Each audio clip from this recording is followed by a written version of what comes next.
I don't have no felonies. I'm not crazy or none of that. It's like I just want the truth, and it's so hard to get it from the courts. And seems like Jay-Z don't want to say anything. So, I don't want to see him go down for something that For over a decade, Rymir Satterthwaite has fought to uncover the truth about his identity, believing Jay-Z to be his biological father.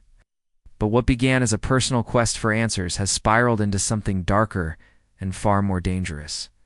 Rymir now claims that this is no longer about DNA, it's about intimidation, manipulation, and a powerful silence maintained by two of the biggest names in the music industry. After years of pushing for a paternity test, he says he encountered threats not from Jay-Z himself, but from people close to Diddy.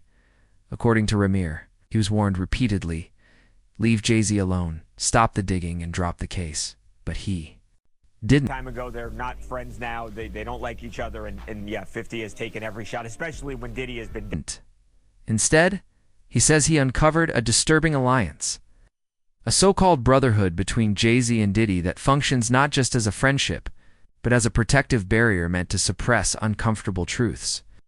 He alleges this alliance operates like a shield, not just defending their reputations, but also actively working to silence those who get too close. Rymir's latest legal filing paints a picture of conspiracy and cover-up, with Diddy's people allegedly threatening him multiple times and Jay-Z stepping in behind the scenes not to distance himself, but to quietly manage the damage. Rymir claims Jay-Z is discreetly funding legal teams for Diddy, paying off potential witnesses and mobilizing legal firepower to bury critics. Not a gangster, or used to be a gangster. I've been in the music industry for 30 years. Yeah, I mean, the industry's filled with gangsters. All while keeping a pristine public image. This, he says, isn't just about loyalty, it's strategic control, and the roots of this alleged cover-up stretch back years.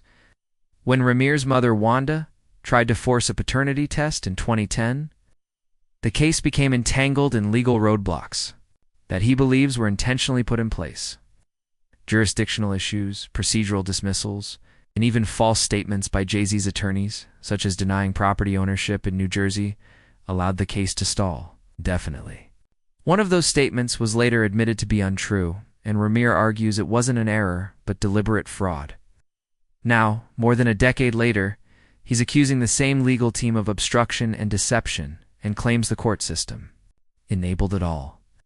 For him, this has never just been a battle over fatherhood. It's been about how power can be used to silence. It's the most vulnerable and conceal the most damning truths. According to Wanda's sworn statement, she was only 16 when she allegedly became pregnant by Jay-Z in 1992, casting the entire situation in a much more serious legal and ethical light.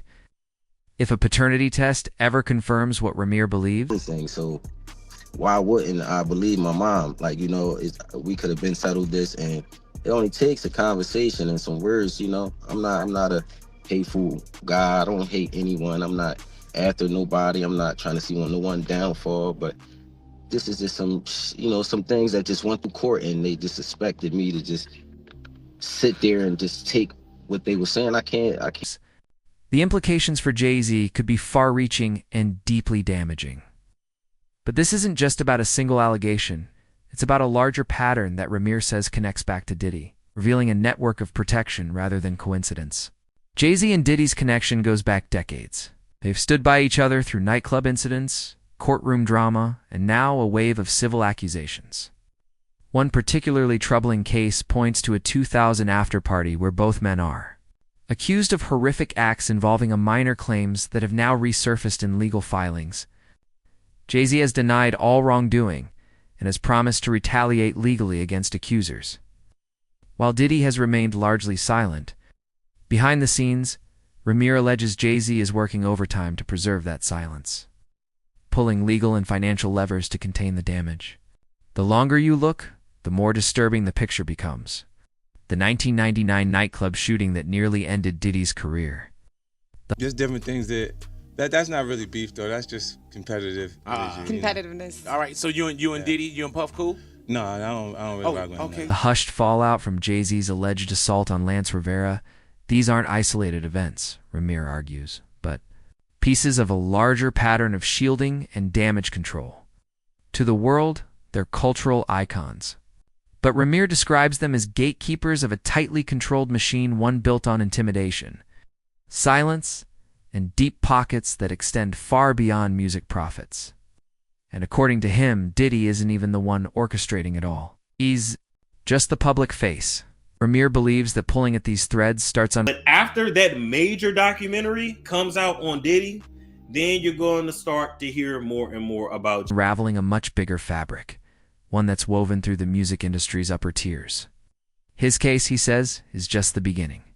Behind the scenes, other voices are starting to emerge, lawyers, insiders, and alleged victims who whisper of NDAs. Payoffs and surveillance used to keep people quiet. There are claims of a blacklist, an unspoken rule in the business. Speak out against certain names, and your career is over or worse. Rymir even brings up the late Aaliyah, who had close ties to both men before her tragic death in 2001. He hints at darker possibilities, suggesting her silence might not have been by choice. What if Rymir is telling the truth? What if this isn't tabloid gossip or personal revenge, but a glimpse into an industry where power protects itself at all costs, where accusations vanish, lawsuits get quietly settled, and most stories never see daylight?